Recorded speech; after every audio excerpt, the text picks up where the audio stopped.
কি তাড়াহুড়ো যে লেগে গেছে আজকে সকালবেলা। সকাল ৯টার সময় ভাত বসানোর কথা, এখন বাজে ৯:৩০। ৯:৩০ সময় আমি ভাত বসাতে এসেছি। ১০টার মধ্যে ভাত না দিতে পারলে সবাই বকাঝকা করবে।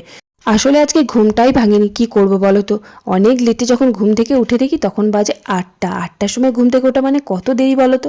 যাই হোক, তাড়াতাড়ি হাঁড়ি কড়াই মাটি দিয়ে ভাতটা তো বসিয়ে দিলাম। বেশি করে ভালো মতো জাল দিলে তাড়াতাড়ি ভাতটা হয়েও যাবে। আর আমাদের ভাত হতে কিন্তু খুব বেশি সময় লাগে না, নতুন চালের ভাত তাড়াতাড়ি হয়েই যায়। যাই হোক, তারপর ওদিকে ভাত বসানো আছে আর এদিকে আমি রান্নাবান্নার সবজিগুলো সব কেটে নিলাম।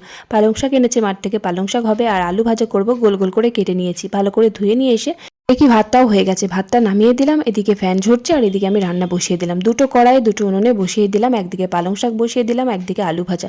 তবে লেট করে ভাত বসালেও ভাত কিন্তু তাড়াতাড়ি হয়ে গেছে। আমি ভাত নামিয়ে দিয়েছি, তারপর মা ওদিকে আলু সিদ্ধ মেখে তরকারি দিয়ে সবাইকে ভাতটা দিয়ে দিচ্ছে। এরই মধ্যে রান্না বসাতে বসাতে আবার গুবলু সোনাকেও খাইয়ে দিয়েছি, আবার আমিও খেয়ে নিয়েছি। পালং শাকটা নামিয়ে নিয়েছি, ওদিকে আলু ভাজাটাও হয়ে গেছে। আর আজকে ডিমের বড়া করে তরকারি করব। ডিমের ঝোল মানে সেদ্ধ করে ঝোলটা খুব একটা পছন্দ করে না আমাদের বাড়িতে, তাই বড়া করেই ঝোল করি আমি।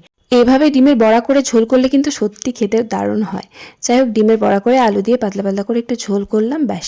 দুটো কড়াই রান্না করলাম বলে এত তাড়াতাড়ি রান্না হয়ে গেল। যাই হোক, তাড়াতাড়ি রান্না বান্না সেরে কড়াই দুটোকে মেজে নিয়ে তারপর স্নান করে খেতে বসলাম। ভিডিওটা ভালো লাগলে অবশ্যই লাইক করে চ্যানেলটা সাবস্ক্রাইব করে দিও। চলো টাটা, বাই বাই।